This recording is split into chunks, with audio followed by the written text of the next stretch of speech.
Okay, so different type of video today. Gonna be one where I'm just kind of speaking my mind about some stuff, but decided to watch a YouTube video.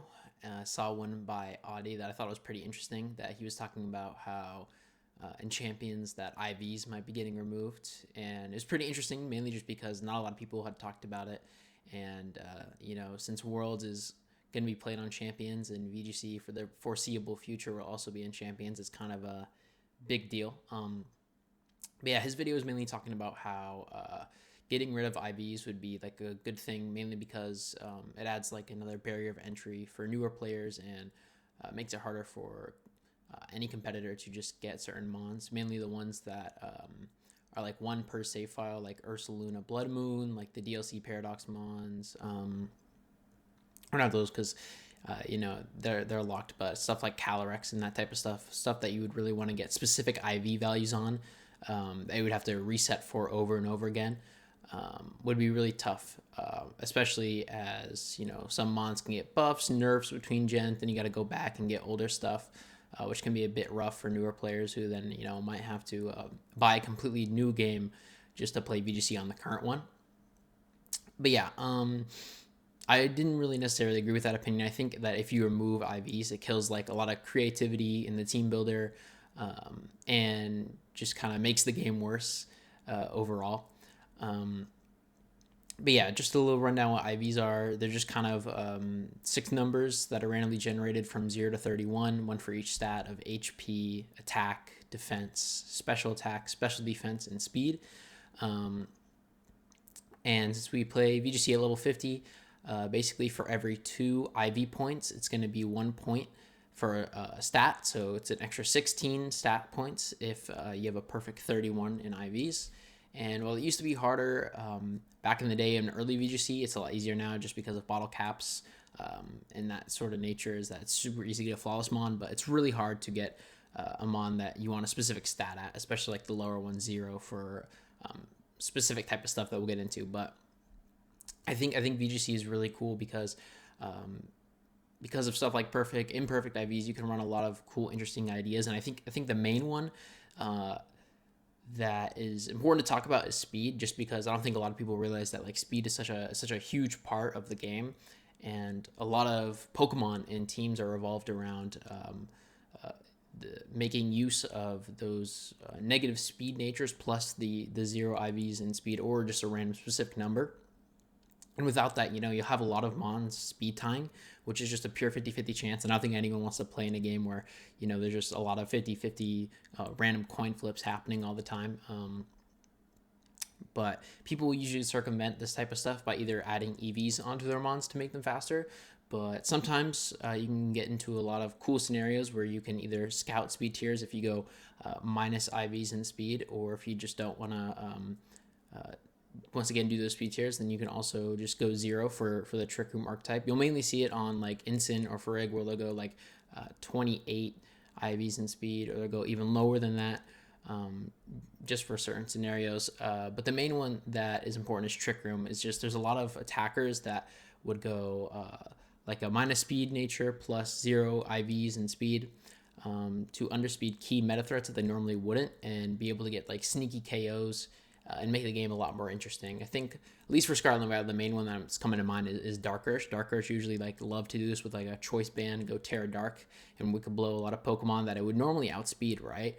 But when you give it that negative nature in those 0 IVs, it's becomes just so slow, and it becomes a true threat on these Trick Room teams that they, if you remove IVs, they just wouldn't have anymore.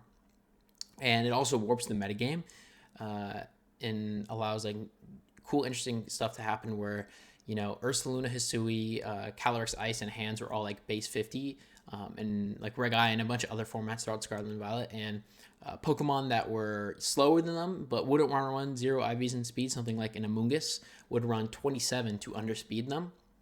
And I actually even ran 25 at Worlds to not speed tie the 27 IV Amoonguss. I think if you just remove this type of stuff, not only does it remove like a lot of cool stuff you can do with Team Builder with speed, but it also just kind of really hurts like the Trick Room archetype as a whole. So yeah, the next one is like there's just kind of niche scenarios and stuff like that, but the main mon that comes to mind is like Stakataka. Is that in Sun and Moon when it was legal, and then I don't think it really had too much usage in Sword and Shield, but you could run 17 IVs, I believe, in defense, and then go Lonely Nature. That way, whenever you took a KO, you would boost your attack instead of your defense. That way, Stakataka could actually be a Trick Room sweeper of sorts. And if IVs are gone, you can't really do that anymore. And that's like another part where you're kind of killing the creativity in the game. And there's other mons that work like this, like the other Ultra Beasts and Paradoxes. I'm sure you could, maybe find some weird specific scenarios where you would want a specific set of IVs to get a specific boost. There's some other scenarios where Pokemon, mainly like Endeavor users, like to run. I think Whimsicott was one of them. Would like to run like 0 in HP defense and special defense, or even just like other Sash Endeavor users, just because you want to be able to get down to that 1 HP as quick as possible in Endeavor.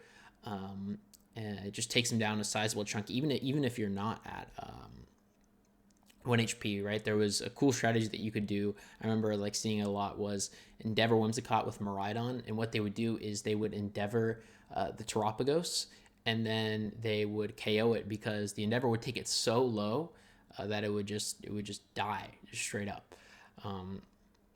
Which would be really cool. Another one I think I've seen some play is that some Sash Mons or some Mons in general will just run unoptimal IVs to not give Porygon 2 a download boost. It will give it like the attack boost instead of the special attack, which it really wants, which is super cool and something that you can innovate on. Next is like something that, with Champions bringing back all these old mechanics, I think would be really cool if they could bring back is the move Hidden Power, right?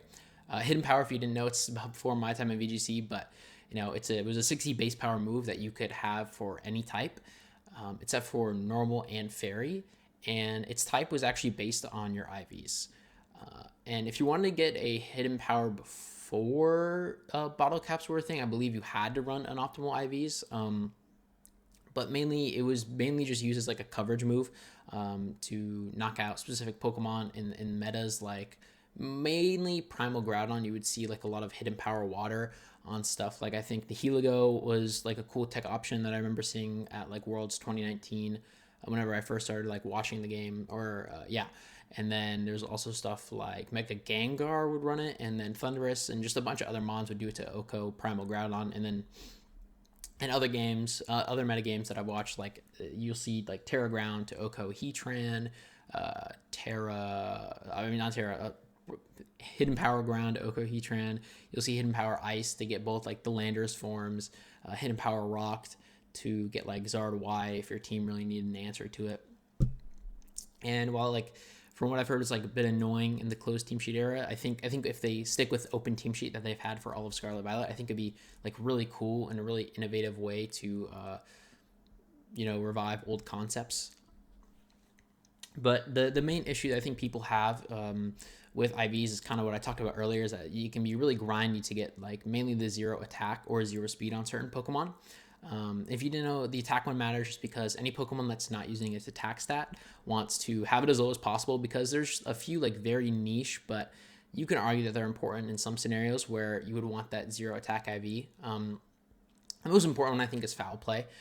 Depending on what the metagame is and what mons are around, Foul Play can be really good on certain Pokemon, like more recently Grimmsnarl, and then I ran Umbreon. Actually think I played Audi where I think the difference between getting a KO on his Calyrex Shadow with Foul Play for my Umbreon might have been between like if he had like a 0 IV or like a really high IV one. I'll try to like pull up the calc and like put it on screen here. But yeah, so I can definitely see that stuff, how it's annoying. Struggle and Confusion are all also based on your attack stat. And then Strength Sap, I believe, I think that's the last one that heals off your attack stat. And while like they're ultimately like definitely annoying to grind for, instead of removing IVs as a whole to make it easier, I think that it could all just be solved if Pokemon implements some way within Champions where you use the currency that they've already shown, or they introduce a new currency, right, where you're able to just select whichever IV value that you want. And I think it's very reasonable because Pokemon have shown in the past they tried to make it easier and easier for people to build teams. They introduced, I believe, the Destiny Knot in Gen 6. Gen 7, they introduced bottle caps. You had to be level 100 to bottle cap your mons. And then in Gen 8, they introduced EXP candies, I believe, to make it so it's even easier to level up your Pokemon to that level 100. And then most recently, they made it level 50 now for bottle cap, since we play VGC at level 50. So like each generation, they're kind of just like building on top of each other, making it easier and easier. I think that'll be a really cool way just to make team building easier as a whole process, while still keeping like the creative aspect of IVs and making the game just a whole lot better as a whole. And yeah, I think actually like it'd be a really cool concept for hidden power as well. Just be able to select your hidden power type instead of dealing with that type of stuff.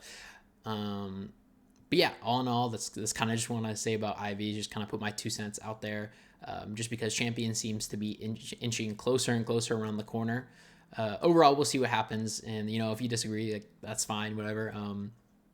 Yeah, if you made it to the end of the video, thank you. It's kind of like a new style of content, so we're just talking about like Pokemon related stuff. So if you enjoyed it, let me know. And yeah, anyways, make sure to subscribe if you haven't, comment, like, do all that. And yeah, I'll see you guys next time.